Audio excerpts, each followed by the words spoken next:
My husband told his whole family to dump all the kids on me and made me the family daycare. He never expected what I did after.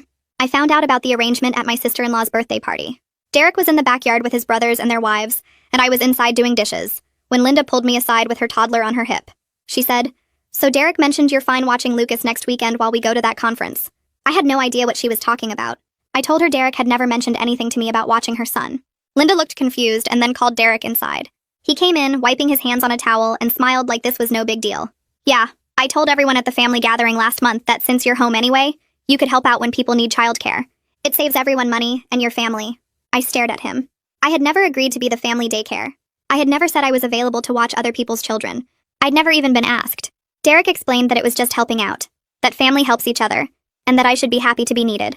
Linda nodded supportively. "He said you were really good with kids and that you wouldn't mind." I asked Derek if we could talk in the other room. Once we were alone, I told him he couldn't make decisions about my time without asking me first. He said I was being selfish, that family was important, that watching a few kids for a few hours wasn't a big deal. I told him it was a very big deal to me, and he needed to call everyone back and tell them the arrangement was off. He said he'd think about it. The first drop-off was the following Saturday. Derek's brother showed up at 8 in the morning with his 2 kids, ages 3 and 5, without warning. He said Derek told him to bring them early. I hadn't even had coffee yet. When I told him I couldn't take them, Derek appeared and asked why I was making this difficult.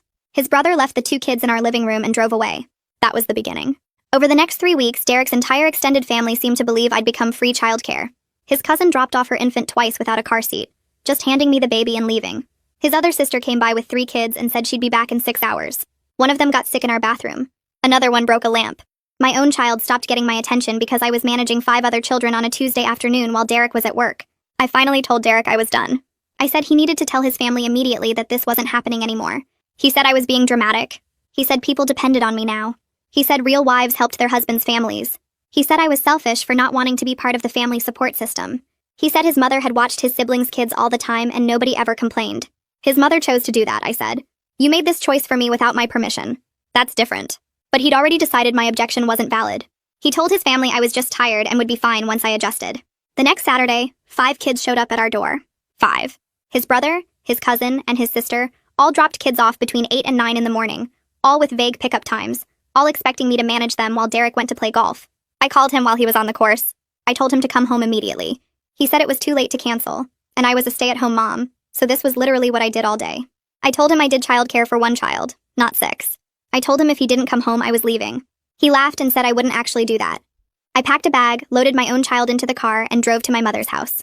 I left all 5 of his relatives' children in our living room, unsupervised. His family started calling within 20 minutes.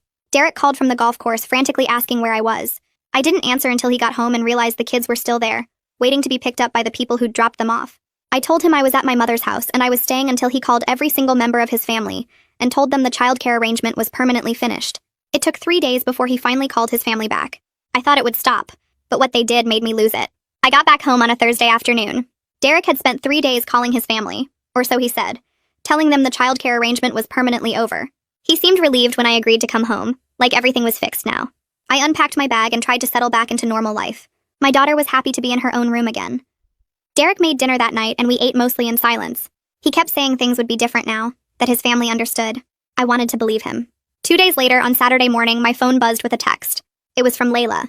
The message said, "Hey, so when are you going to be back to normal? I need to drop off the kids next Saturday for a few hours." I stared at the screen. Back to normal. Like the past month had just been me having some kind of breakdown. Like Derek had actually told her anything real. I felt my stomach drop. Another text came through while I was still processing the first one. This one was from Derek's cousin asking if I could watch her baby on Tuesday afternoon since Derek mentioned I was feeling better now. Feeling better. I opened my text history and started taking screenshots. Layla's message asking when I'd be back to normal.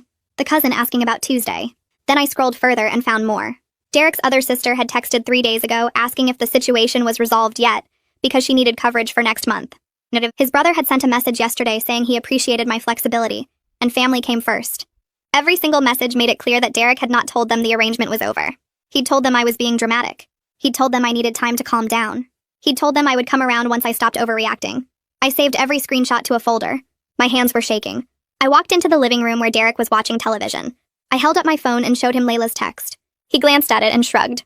"She probably just didn't understand what I meant," he said. I showed him the next screenshot. And the next. And the next. Derek's face changed as I kept showing him message after message. He finally held up his hand and told me to stop. I I asked him what exactly he told his family when he called them. Derek rubbed his face and admitted he'd told them a softer version of events. He said he didn't want them thinking badly of him. He said he explained that I was stressed and needed some space, but that things would probably work out once I had time to adjust. I felt something break inside me. I told him he lied to me. He promised he would tell them the arrangement was over, and instead he told them I was being dramatic and would get over it. Derek got defensive. He said I was making him look like a bad son and a bad brother by refusing to help family. He said his whole family thought he married someone selfish, and he was trying to manage their expectations while also keeping me happy. Keeping me happy. Like my clearly stated boundary about not being volunteered for childcare without my consent was just some mood he needed to manage. I told Derek this wasn't about childcare anymore. This was about him lying to me. This was about him prioritizing what his family thought of him over what I actually said I needed. This was about him making decisions about my life and my time without ever asking me first. Derek said I was blowing this out of proportion. He said marriage meant compromise. He said I was acting like he committed some terrible crime when all he did was try to help his family and keep the peace. I pointed out that compromise requires both people to agree. He made a unilateral decision to volunteer my time without asking me. Then when I objected, he lied about fixing it. That's not compromise. That's him doing whatever he wants and expecting me to go along with it. Derek got up from the couch. He said his family thought I was being selfish and maybe they had a point. He said real partners supported each other's families. He said I was creating drama where there didn't need to be any. I walked away and went to our bedroom. I called my mom and told her what happened. I told her about the texts and about Derek admitting he lied. My mom was quiet for a long moment. Then she said I could stay with her as long as I needed. She said I should think carefully about whether Derek actually respected me as an equal partner, or if he just expected me to go along with whatever he decided. She said the childcare thing was bad enough, but lying about it was worse. She said a husband who respected his wife wouldn't volunteer her time without asking, and definitely wouldn't lie about making it right. I was still on the phone with my mom when I heard the doorbell ring. I heard Derek answer it. I heard children's voices. I walked out to the living room and found Philip standing in our entryway with his 2 kids. Philip smiled at me and said Derek told him the misunderstanding was cleared up. He said he really appreciated me being flexible about watching the kids today while he and his wife went to a lunch event. I looked at Derek. He looked away.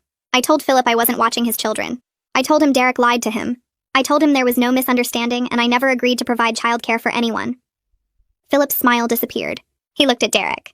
Derek started to say something, but Philip cut him off. Philip pulled out his phone and called Derek right there even though Derek was standing 5 feet away. Derek's phone rang. He answered it. Philip started asking what was going on and why I was saying I wouldn't watch the kids. Derek tried to smooth things over. He said I was still adjusting to the family dynamic and sometimes I got overwhelmed. He said give it a few more weeks and things would settle down. I walked over and took Derek's phone out of his hand. I told Philip directly that Derek volunteered my time without asking me. I told him I never agreed to watch anyone's children. I told him Derek created this entire situation by making commitments using my time without my permission, and now he was lying to everyone about what actually happened. Philip grabbed his kids' hands and left. He didn't say goodbye. He just walked out and got in his car. I handed Derek his phone back. Within an hour, my phone started ringing. First, it was Layla calling to say I embarrassed Derek in front of Philip.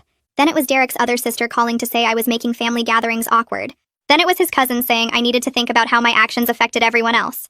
Not one person acknowledged that Derek created this situation. Not one person asked if maybe Derek was wrong for volunteering my time without asking. Not one person seemed to care that he lied to me and to them. They just cared that I wasn't going along with what Derek wanted. I told Derek I was going back to my mom's house. I told him I would stay there until he had an honest conversation with his family about what actually happened. Derek said I was running away from problems instead of working through them. He said mature adults didn't leave every time things got difficult. I packed my bag again and loaded my daughter into the car. Derek stood in the driveway watching us leave. He didn't try to stop me. At my mom's house, I sat at her kitchen table with a notebook and started writing everything down. Every single incident from the past 3 weeks. The first Saturday when Derek's brother dropped off 2 kids